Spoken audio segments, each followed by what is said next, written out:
We all knew that the nerf of Genji would be inevitable in Overwatch 2, and we even got it confirmed by the devs. But now, we even got some more insights of the nerf and what it will be all about. Now, the first thing that was changed was his ammo capacity. It was changed from 30 to 24, and the damage output of the shurikens was reduced to 27 from 29. At first, I was surprised to see that they were going for the primary fire, but later I kinda understood why they went for this instead of any other ability. And thanks to that, it kinda answered my first line of question. Is the nerf really that bad? And if I'm gonna be completely honest, no, it's not. I understand that some might think that this is really bad for Genji now when we think about the DPS passive and how it will affect him. And if I'm not out of the blue, the charge of his ult will be slightly affected by this too. Please correct me if I'm wrong on this one though. I know that Stylosas think this will be a big nerf for Genji, and my response to that is, yeah, in his rank, this might be a nerf that is enough to make him lower or in a lower tier as an hero. But that doesn't really apply for the majority of the player base. The thing is, when you're playing Genji in lower tier, you are most of the time not really focusing too much on doing damage on the primary. You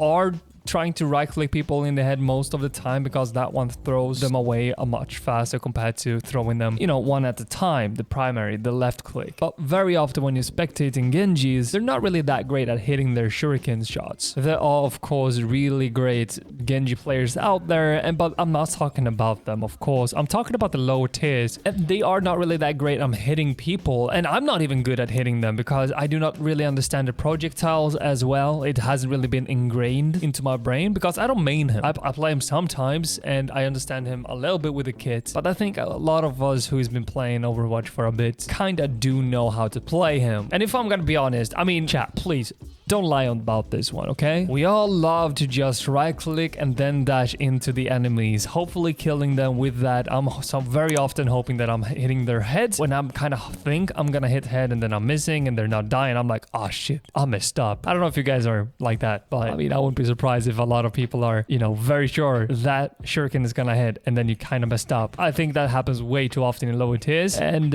yeah, if you're diamond above, does this happen in diamond and above too? Because it feels like when you see a Genji and they're overconfident, which I kind of do sometimes because I think I'm the best in the world, which I'm not. I kind of go for those plays that if I hit this one in the head, which I'm gonna do, they're dead. And then I completely miss instead. Then who was this nerf for? Well, in short, I think this nerf would be more devastating for the higher tier Genji players, aka diamond and above. It might be affected by high plat too, but I don't think it's gonna be of a big issue there. So if you're a Genji player that is in plat or lower, I do not believe that Genji will be a bad pick and will still be a viable pick. And with the Zarya nerf incoming with a package of 2, aka Sombra, I see that Genji is gonna be an even better pick than before. But if the nerf aren't enough for Zarya, we might be in the same boat as this season. But was the nerf really necessary? I would argue no, not really. I totally understand that the nerf was focused on Genji at launch due to his win ratio, but the more people were able to play the game, the more people started to understand his kit and his win ratio went down and he was more predictable. People knew his counters and so on. So if I were the devs, I would probably have been waiting for